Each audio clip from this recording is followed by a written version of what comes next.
وقفت موقف يعني عتاب مع الله سبحانه وتعالى، لأن أنا بالوحدة وربع بالليل الدنيا تمطر وشايلين بشرة باب المستشفى مال الكندي، وكانت عالم القضية كل الصعبة، فخاطبت رب العالمين. اي شنو الخطاب هذا نقدر يعني نسمعه؟ اي ممكن. اي خلنا. فقلت له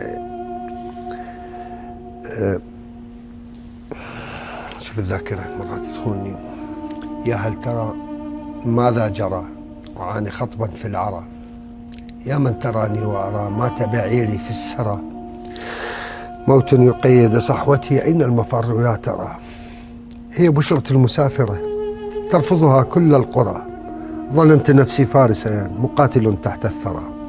هذا مقطع. يا سلام. أو بالإلهيات خاطب رب العالمين